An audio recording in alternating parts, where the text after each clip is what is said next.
ሰው እንዳይታዘብ ከፈለክ ያንድ ትልቅ ሰው ምክር ልምከርህ። አንድ ሰው እንደሰማህ እያወቅ በተከታታይ ከሁለት ጊዜ በላይ አትጥራው።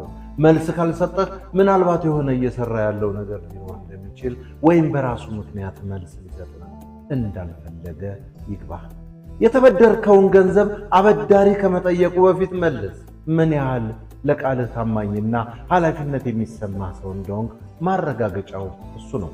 በአንጻሩ የተበደርከውን ጃንጥላም ቢሆን እስክሪፕቶ ሳትጠየቅ መመለስ ቁም ነገረኝነት ያሳያል። ማንም ሰው ሊጋብዝህ ወደ ሆቴል ቢወስድህ ከሜኑ ውስጥ ውድ ዋጋ የሚያወጣውን ምግብ አትዘዝ።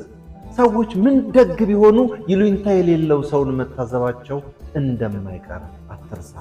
ማንንም ሰው ለምን እስካሁን አላገባህም አላገባሽም አይነት የግል ጥያቄዎችን አትጠይቅ። ወይም ለምን ልጅ አልወለድክም አልወለድሽም አትበል።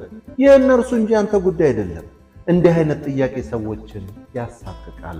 በር ከፍተህ ስትገባ ከኋላህ ወንድም ሆነ ሴት ትልቅም ሆነ ትንሽ ሰው ቢኖር በሩ በላያቸው እንዳይዘጋ ያዝላቸው።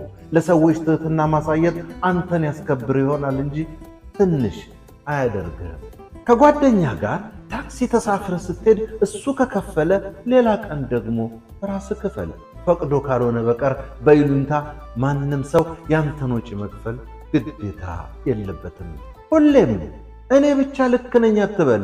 ለአንተ 6 ቁጥር የሚመስለው ለሌላው ሰው 9 ቁጥር ሊሆን ይችላል። ትክክልነት ካለህበት አንጻር የሚታይ አንጻራዊነት ነው።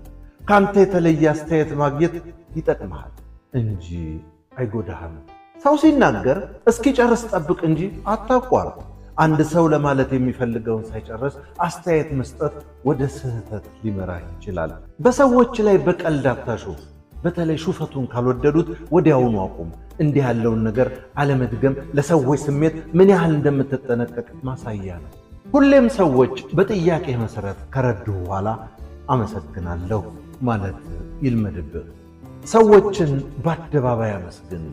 የሚታረም ነገር ካላቸው ቀስ ብለህ በግላቸው ንገራቸው እንጂ በሰው ፊት አታሳጣቸው። ለመሻሻል የሚጠቅማቸው ይህንን ማድረግህ ነው። ማንንም ሰው ክብደቱን በተመለከተ አስተያየት አትስጥ። ምናልባት ጥሩ ለብሶ ወይም ለብሳ ካየህ ዛሬ ዘንጠሃል ወይም በጣም ታምሪያለሽ ብቻ በል።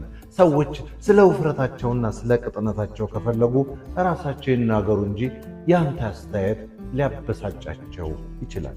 ሰዎች በስልካቸው ላይ ፎቶ እንድታይ ሲሰጡህ ያሳዩህን ብቻ አይተህ መልስ። ሳይፈቀድልህ ወደ ቀጣዩ ፎቶ አትሂድ።